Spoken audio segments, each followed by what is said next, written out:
안녕하세요. 네. 오늘은 이번 영상에서는 지난 영상에 이어서 그 지방, 특히 비수도권 부동산에 투자하실 때 꼭 한 번씩 생각해 보셔야 될 체크 포인트를 좀 말씀을 드릴까 합니다. 자, 지방 부동산 같은 경우, 그러니까 비수도권 부동산 같은 경우에 잘 들어가면은 본전이지만 못 들어가면은 마이너스 크게 본다라는 말들을 많이 하시는데요. 물론 제 생각은 조금 반대이긴 한데요. 어쨌든 들어가실 때 수도권 부동산처럼 편안하게 투자하실 분위기는 좀 아닌 건 사실입니다. 그래서 사전에 많이 공부를 하시거나 아니면 정보를 많이 취합하신 뒤에 들어가시는 게 분명히 맞다고 보거든요. 그러려면 어떤 걸 보아야 될지 그걸 좀 오늘 짚어드릴게요. 첫 번째, 그 지역의 경제 성장 가능성을 좀 보셔야 돼요. 예를 들어서 뭐 혁신도시라든지 아니면 이게 요즘 트렌드죠. 자족도시.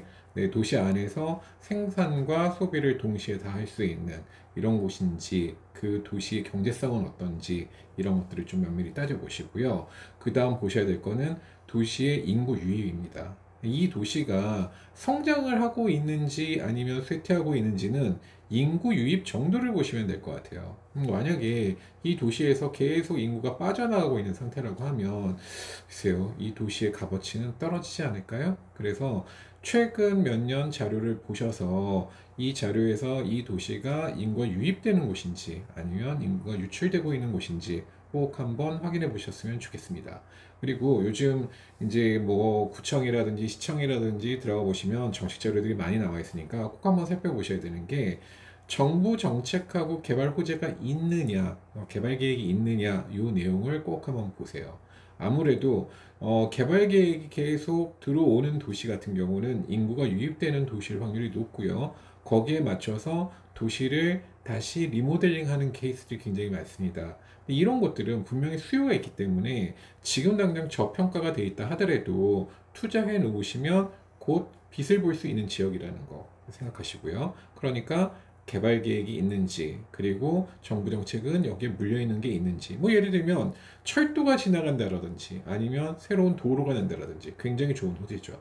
그러니까 이런 내용들이 있는지 꼼꼼히 살펴보시고 한번 보십시오. 그 다음에 또 보실 게 관광산업, 특히 지방 같은 저 비수도권 도시 같은 경우는 수도권하고 좀 다르게 관광산업에 상당히 많은 비중을 좀 두거든요. 이 관광산업에 영향력이 있는지라는 부분에 대한 것도 생각을 하셔야 됩니다.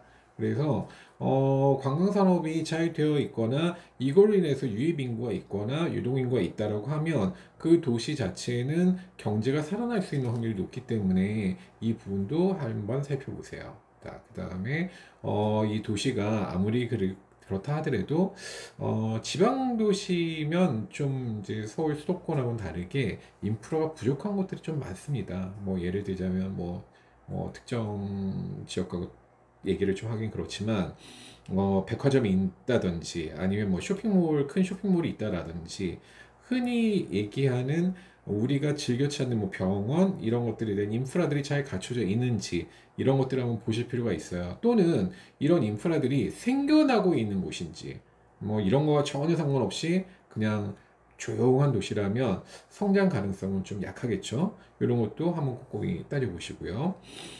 그리고 이 한국 부동산이나 이런 데 가보시면은 그 임대 수익률을 지역마다 확인할 수가 있습니다. 그래서 이 임대 수익률을 좀 보시면은 참 신기한 게 제가 얼마 전에 그 오피스텔 임대 수익률을 좀 보다 알게 된 건데, 서울 수도권의 꽤 괜찮은 지역들의 임대 수익률보다 대전의 오피스텔 임대 수익률이 굉장히 높아요.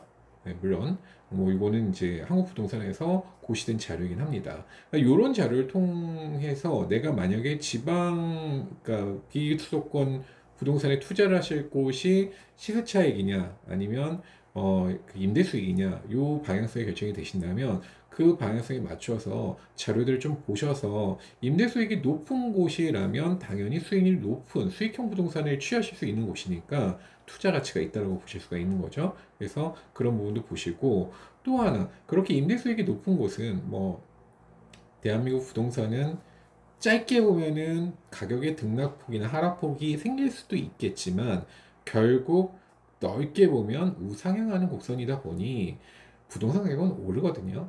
단지 제 판단은 오릅니다, 분명히. 근데 한 번도 떨어진 적은 없으니까요.